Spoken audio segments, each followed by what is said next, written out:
perception is very, very tightly related to action, to movement forward, and to emotion. And those things are very important to know. They're very tightly associated. So for example, you live in a map, let's say, or a story, and the story is, wherever I am isn't as good as it could be, and so I'm going to go somewhere that's somewhat better. And you know, that can be of different time frames. Maybe you've got a plan for the next minute. You know, you're hungry and so you want to go somewhere to eat, or maybe it could be for the next hour or the next week or the next day or the next year, or whatever. But basically what you're trying to do is take where you are, point A, and make it better, point B. And so you're always somewhere that isn't quite as good as it should be, and you're always going somewhere that's somewhat better. At least that's the hope. Unless things have gone wrong, you know, and you feel, God, it's nothing but downhill from here on in. And that's not good. You don't want that. That's a pathological condition. So, and it's kind of unfortunate in some sense because it means you can't be satisfied with what you've got. But how the hell can you be satisfied with what you've got? Because you've got problems coming your way. You know, I mean, even if everything's okay right now, which it probably isn't, but even if it was, that doesn't mean everything's going to be okay tomorrow or next week or next year or 5 years from now, right? You've got the future to take care of and your future self, and you've got your family to take care of, and maybe you've got your community to take care of. So you've got some problems. And so the way things are isn't good enough. And so you're going to fix them a bit. And so then you fix them across different levels of resolution. And you do this, you do this technically in this manner. So you identify where you are. One thing you might think about is if you're mixed up, one of the problems you might have is that you don't know where you are. Lots of times people have to go to therapy or talk for a long time to someone to find out where they are, because your experience might have scattered you everywhere, and you feel that that you've come apart at the seams, right? That things have fallen apart around you, that you're in chaos. You don't know where you are, and so then you're in trouble, because how the hell are you going to plot a course forward into the future if you don't know where you are? And so maybe you have to bring yourself up to date. I have an exercise online, by the way, at a place called Self-Authoring, which is called the Past Authoring Exercise, fittingly enough. And what it asks you to do is to write an autobiography. It's a guided autobiography, and it can kind of bring you up to date. And you can know if you need to be brought up to date. It's fairly straightforward. If you're obsessed by memories of the past, more than 18 months old, and most of those are negative, so anxiety-provoking most often, then there's a lot of you that's stuck in the past. And what that means is you didn't map the territory well enough, and the parts of your brain that are alarm systems, anxiety systems, are saying, no, there's holes in the way you're looking at the world. There's holes in the way that you're looking in the world. And you fell in them once, and you don't know where they are, and you don't know how to fill them, and you don't know how to walk around them, and so you can't forget them, you can't forget them, you can't forget them, you can't forget them. So you have recurring nightmares, for example, are a good example of that sort of thing happening. But in any case, if you have memories like that, you remember them, they make you feel anxious and negative, you're stuck back there. Your body is still reacting as if there's an emergency that could happen again that you haven't fixed. And it doesn't matter if it was your fault. That's irrelevant, because the alarm system doesn't care. Like, when your smoke detector goes off, it isn't relevant whether it was your fault. The smoke detector just says, house is on fire. And that's a bad thing. And your anxiety systems are like that. If they're tagging old memories with anxiety, then you have to do something about it. Or you will be tortured by those memories forever, because that's how the alarm system works. And so maybe you need to go back there and clean things up. You've got to figure out, okay, well, how did this happen?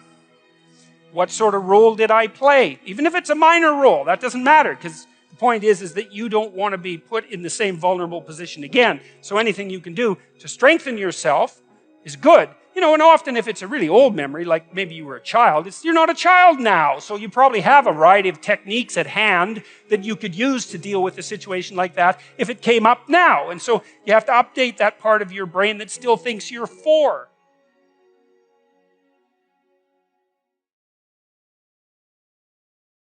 You need to know where you are. So let's say where you are is, well, you're on this stage, and you're on this side of the stage, and you decide that you're going to go over to that side of the stage, just to show that you can. And you're making the decision, the same decision that, you know, the famous chicken who is going to cross the road. Why does the chicken cross the road?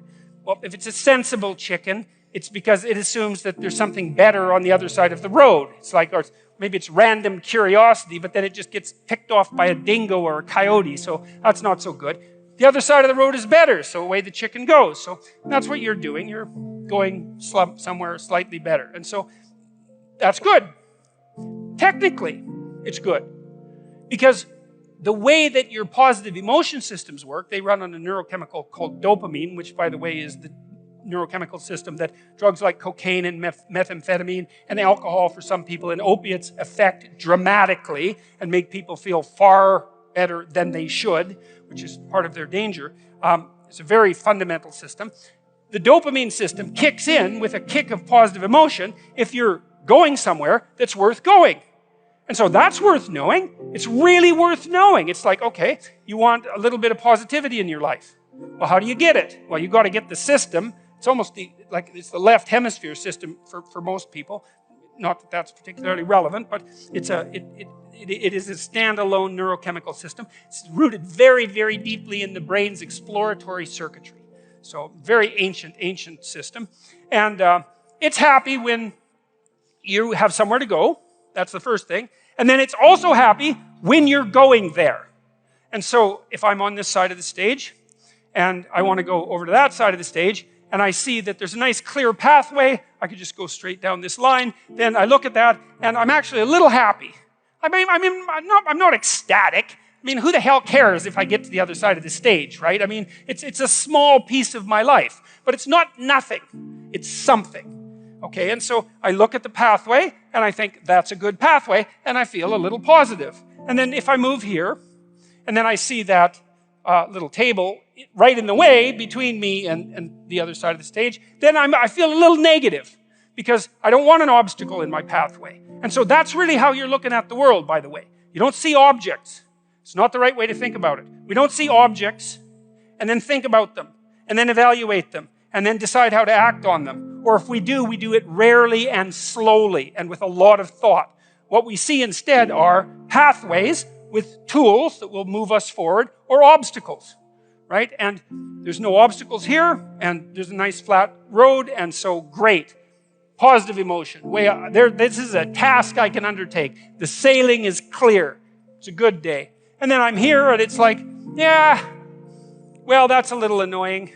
I get a little pang of disappointment, let's say, anxiety. Can I make it around that obstacle? I'm fairly confident. I've done this sort of thing before. So I can take the rough route and I can, walk forward like this and then I can do this great trick, which is just this. And then, I've circumvented the obstacle. Now, if I didn't know how to do the little bit of circumvention, then that would be a real problem, right? Because I couldn't get from point A to B and that would screw up my plan. But I do have that particular skill set, so it's a minor disruption to the perceptual set that I'm using to organize the world. It's a minor bit of chaos, because that's what happens when your perceptual set, the structure that you're using to organize the world, the plan through which you're viewing the complexity of the world, reveals an inadequacy. Then that destabilizes your emotions. So that's another thing to know. One thing you need to know is you need to be going somewhere and there needs to be a pathway in order for you to feel good. The other thing to know is that if that plan is untenable or becomes destabilized, then what happens is you become flooded with negative emotion. Frustration, disappointment, anger, primarily anxiety. But all of those things sort of intermingled. Anger maybe because you have to fight your way through the obstacle. Frustration because maybe you have to make a new plan. Disappointment because you put a bunch of work into the damn plan and it didn't work out. Anxiety because now there's too many choices in front of you. And so people don't like to have their plans disrupted. They don't like to have their plans disrupted. And the reason for that is that their plans are directly associated with their emotional perception of the world.